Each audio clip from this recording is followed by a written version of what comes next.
Sa mundong bawat segundo ay may bagong post, trend at meme, sumasabay din ang pagbabago ng ating wika. Sa likod ng makukulay na filters at mabilis na swipe, may mas malalim na tanong. Ano ang nangyayari sa ating tradisyonal na pananalita? Isa ba ang social media sa mga dahilan kung bakit unti-unting nawawala ito? Ito sa MSU IIT, ang kabataan ay nabubuhay sa pagitan ng dalawang mundo, ang wikang minana at ang wikang nililikha ng social media. May naglalaho ba? May nababago? O sadyang lumalawak lang ang ating paraan ng pagpapahayag? Samahan niyo kami sa paglalakbay na ito. Susuriin natin kung paano hinuhubog ng digital na panahon ang wika ng bagong henerasyon. At kung paano natin mapapangalagaan ang ating pagkakakilanlan. Ang wika ay hindi lamang koleksyon ng salita. Ito ang ating kasaysayan, kultura at pagkatao. Ngunit sa panahong pinangungunahan ng Wi-Fi, algorithms, at viral trends, mabilis ang pag-ikot ng komunikasyon. Hindi ito banggaan ng bago at luma, kundi paglalapat. Dito natin makikita kung ano nga ba ang epekto ng social media sa mga kabataan sa MSU IIT.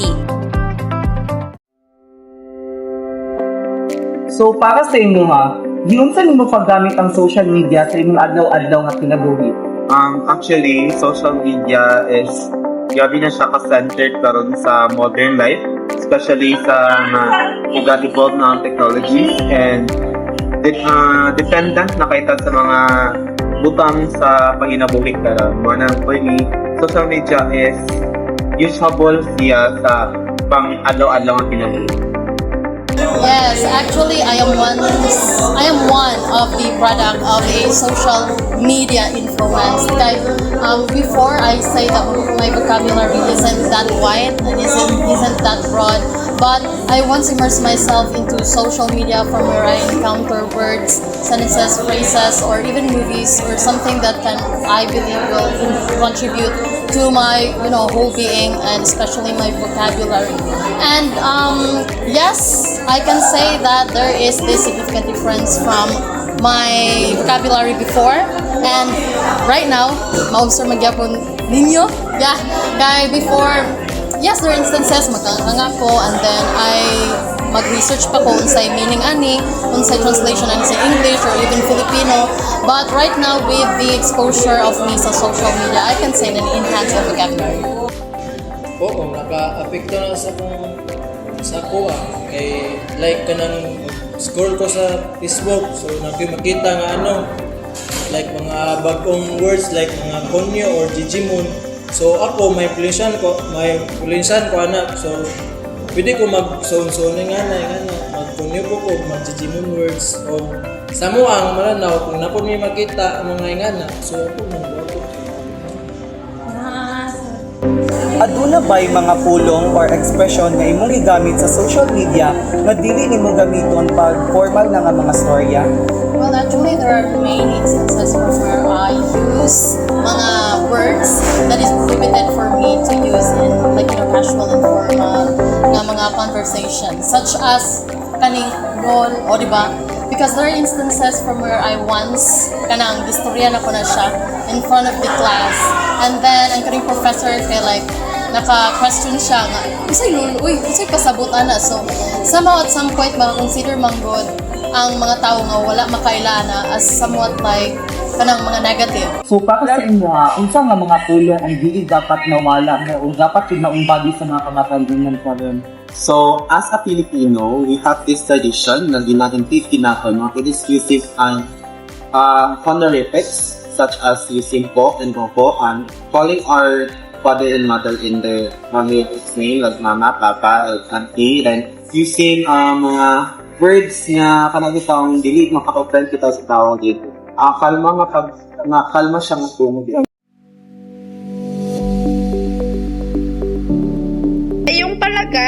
Iba na ba makipagtalastasan ng mga kabataan ngayon? Sa ngayon po, masasabi ko na oo, iba na makipagtalastasan ang mga kabataan ngayon. Kasi pagkakalam ko din kasi, siyempre iba-iba sa kada generasyon. Like gaya sa amin, iba din yung pakikipag-usap namin, iba yung mga alam namin na mga words, kumbaga, yung mga uso, lalo ngayon. Iba-iba din kasi yung mga pinagsasabi ng mga kabataan. Paglari na din sila mga istorya, usahay kay dili nasabtan, usahay kay na pagka reklamador na, labo nagsugoon. Bungod siguro na nila sa ilang nakita sa siguro kanang magdula sila computer tungkol sa social media. Alahin na karon. Kuan naman, kabaguan naman. Musukol na sa ilang kanan, sugoon. Ibad ng baba. Sa tingin mo, nawawalan na ba ang mga tradisyonal na wika? Di naman siguro nawawala. Pero tingin ko nagbabago. Kasi yun nga, depende sa generasyon, nag-i-evolve or nagbabago yung wika natin. At medyo nag-a-adapt na din sa mga wika galing sa iba. Pero hindi ko naman nasasabi na nawawala. At if ever man siguro na nawawala siya, siguro nasa parents na din, gaya ko, or hindi sa mga guro, para manatili pa rin yung wika kasi parang imposible din naman talaga na tuluyang mawala yung wika. Nagbabago? Napapalitan? O naglalaho? Ayon sa eksperto, with the use of social media, so much effective sa ilang. There is really a big impact sa social media sa ilang life. I can see that they cannot do without social media. Even in their use, of course, in their studies, that's of course important, but on the other side, with their socialization.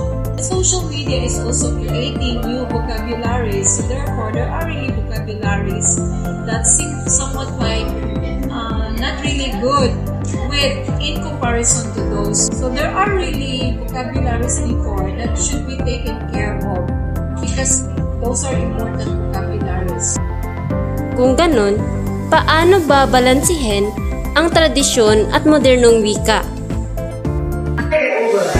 Sa kabuuan, ang wika ng mga kabataan sa MSU-IIT ay patuloy na hinuhubog ng mga digital na panahon at social media.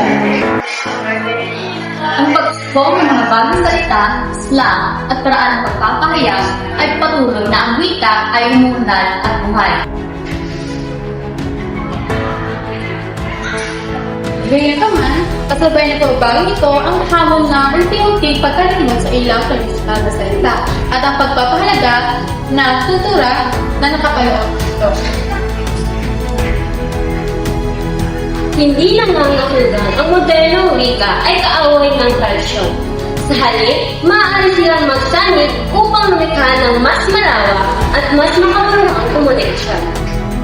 Sa huli, ang responsibilidad ay nasa atin, lalo na sa kabataan, na gamitin ang wika na may kamalayan. Igalang ang pinagmula nito at panatilihin ang ating pagkakakilanlan habang tinataha ang mabilis na takbo ng digital na mundo.